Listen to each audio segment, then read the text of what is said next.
सभापति महोदय, मैं न्यू एजुकेशन पॉलिसी पे बात करने के लिए खड़ा हुआ हूं। माननीय मंत्री जी यहां मौजूद हैं। न्यू एजुकेशन पॉलिसी कहती है कि हमारा जोर टीचर्स ट्रेनिंग पर होना चाहिए, लेकिन जो नेशनल सैंपल सर्वे ऑफिस का आंकड़ा है वो कहता है कि इस देश में सिर्फ 13% टीचर हैं जो ट्रेंड हैं। तो मैं माननीय मंत्री जी से जानना चाहता हूं कि क्या जो 87% टीचर्स हैं जिन्हें ट्रेनिंग देने की अभी जरूरत है, उनको ट्रेनिंग देने के लिए हमारे पास क्या रोड मैप रहे। हेलो गाइस, अस्सलाम वालेकुम। मैं मोहम्मद आदिल लेकर आया हूं फिर से इमरान प्रतापगढ़ी का वायरल वीडियो, जो कि संसद में इमरान प्रतापगढ़ी ने बहुत तीखे सवाल किए हैं शिक्षा मंत्री से। तो हम चाहते हैं कि आप लोग भी ये वीडियो ज़रूर देखें ताकि इमरान प्रतापगढ़ी की ये बात आप तक की पहुंच जाए, जो संसद में सवाल उठा रहे हैं इमरान प्रतापगढ़ी। तो हम चाहते हैं चलो ये वीडियो देखते हैं। तो चलते हैं वीडियो की तरफ इंशाअल्लाह। 6 मिनट आपके पास माइक। धन्यवाद सभापति महोदय। भूख के एहसास को शेरो सुखन तक ले चलो, या गजल को मुफलिसों की अंजुमन तक ले चलो। मुझको नज़्मो ज़ब्त की तालीम देना बाद में, पहले अपनी रहबरी को आचरण तक ले चलो। सभापति महोदय, मैं न्यू एजुकेशन पॉलिसी पे बात करने के लिए खड़ा हुआ हूं। माननीय मंत्री जी यहां मौजूद हैं। न्यू एजुकेशन पॉलिसी कहती है कि हमारा जोर टीचर्स ट्रेनिंग पर होना चाहिए, लेकिन जो नेशनल सैंपल सर्वे ऑफिस का आंकड़ा है वो कहता है कि इस देश में सिर्फ 13% टीचर हैं जो ट्रेंड हैं। तो मैं माननीय मंत्री जी से जानना चाहता हूं कि क्या जो 87% टीचर्स हैं जिन्हें ट्रेनिंग देने की अभी जरूरत है, उनको ट्रेनिंग देने के लिए हमारे पास क्या रोड मैप रहेगा, और क्या हमारे पास इतने बड़े पैमाने पर कॉलेजेस हैं, रिसोर्सेज हैं जिनसे उन्हें ट्रेन किया जा सके। हमारी न्यू एजुकेशन पॉलिसी कहती है कि टेक्नोलॉजी पे जोर दिया जाए, और टेक्नोलॉजी के सहारे पढ़ाई को हमने कोविड के दौरान देखा भी है कि किस तरह से बच्चों को टेक्नोलॉजी के सहारे पढ़ाया गया। लेकिन मैं माननीय मंत्री जी से पूछना चाहता हूं कि जब इस देश में 80 करोड़ लोग 5 किलो राशन पे गुजारा कर रहे हों, तो क्या उन परिवारों तक इंटरनेट, कंप्यूटर, लैपटॉप जैसी सुविधाएं पहुंचाने के लिए कोई रोड मैप है ताकि उनके बच्चों को शिक्षित किया जा सके।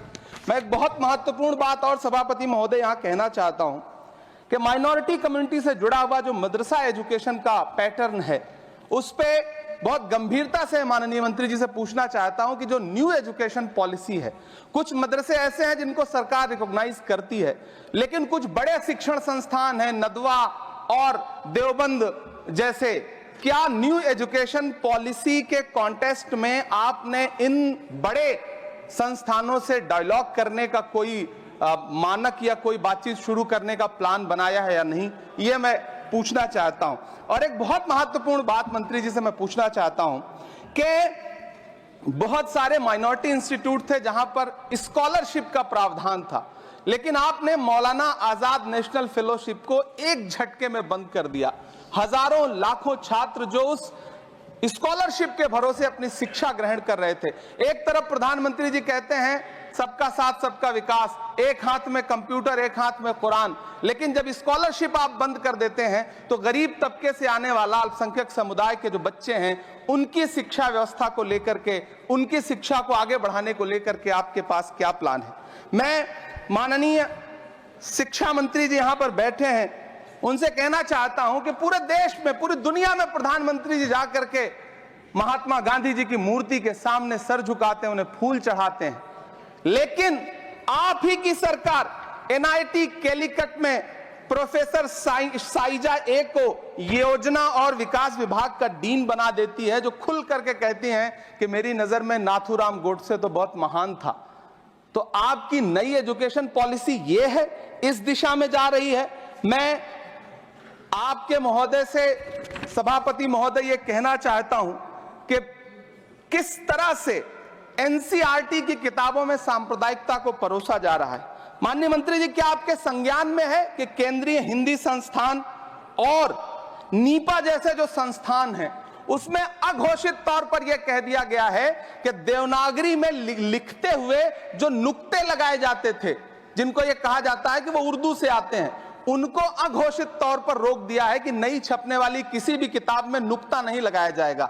एनसीईआरटी की किताबें छापने वाले, लिखने वाले कई लोगों से मेरी व्यक्तिगत बात हुई। उनका यह कहना था कि हमें ऊपर से आदेश है, हालांकि ऐसा कोई लिखित आदेश नहीं है। तो मैं आपसे जानना चाहता हूं कि यह नुक्ता हटा करके आप देवनागरी भाषा को मजबूत कर रहे हैं या उसे कर्कश और कमजोर बना रहे हैं? यह मेरा माननीय मंत्री जी से अनुरोध है और यह मैं उनसे जानना चाहता हूं। सभापति महोदय, पीएम श्री विद्यालय को लेकर के बहुत बातें हुई। मैं एक चीज कहना चाहता हूं कि गाजीपुर एक जिला है उत्तर प्रदेश में, वहां वीर अब्दुल हमीद विद्यालय है धामूपुर गांव में। पिछले दिनों पीएम श्री कंपोजिट स्कूल का नाम लेकर के उस स्कूल का नाम बदल दिया गया। उसके सहारे भी सांप्रदायिकता परोसने की कोशिश की गई। जब सोशल मीडिया पे बहुत हंगामा खड़ा हुआ, हम सारे लोगों ने आवाज उठाई, तब फिर से बेसिक शिक्षा अधिकारी ने नाम बदल करके पुनः उसका नाम वीर अब्दुल हमीद, जो परम चक्र विजेता हैं, उनके नाम पे करने का काम किया। ये इस योजना के थ्रू भी सांप्रदायिकता को जो परोसने का काम किया जा रहा है, उसको मंत्री जी के संज्ञान में है यह बात या नहीं, और रोकने के लिए क्या काम करेंगे? एनसीईआरटी की जो किताबें हैं उनसे हिंदू मुस्लिम एकता के जो चैप्टर हटाए जा रहे हैं, महोदय, एनसीईआरटी की किताबें बच्चों का ज़हन तैयार करती हैं। आप बेसिक तौर पे एक नया क्या सवाल उठा रहे हैं भाईजान, वाह। माइनॉरिटी के लिए वाह वाह वाह, तो इनके समुदाय के लोगों के लिए, स्कॉलरशिप की बातों के लिए क्या माशाल्लाह इमरान भाईजान क्या सवाल उठाते हैं संसद में। माननीय मंत्री जी से कहना चाहता हूं कि शिक्षा और धर्म को एक दूसरे से अलग रहना चाहिए। मैं आज इस विषय पे बात करते हुए एक बहुत महत्वपूर्ण बात और कहना चाहता हूं कि दिल्ली विश्वविद्यालय में पाठ्यक्रम में जो बदलाव किए गए हैं, जिसमें राजनीति विज्ञान के पाठ्यक्रम से भीमराव, रामजी अंबेडकर, मोहनदास करमचंद गांधी, मोहम्मद इकबाल और भारत के संविधान पर आधारित शोध पत्रों को हटाया गया है। दलित लेखक बामा और सुकीरथ राणा को अंग्रेजी पाठ्यक्रम से हटाया गया है। क्या ये चीजें माननीय मंत्री जी के संज्ञान में है? समय बहुत कम है। मैं इस नई एजुकेशन पॉलिसी पर आदरणीय मंत्री जी से और सरकार से इतना कहना चाहता हूं कि आप बदलाव के नाम पर ये जो नई चीजें लेकर के आ रहे हैं, कैंपस में जिस तरह की गुंडागर्दी है, अभी एक माननीय सदस्य ने बोलते हुए जेएनयू का जिस तरह से जिक्र किया कि जेएनयू में इस तरह के नारे लगे, कुछ नकाबपोश लोग आते हैं, नारे लगाते हैं, चले जाते हैं, पुलिस सालों साल गुजरने के बाद उन नकाबपोश लोगों को ढूंढ नहीं पाती है।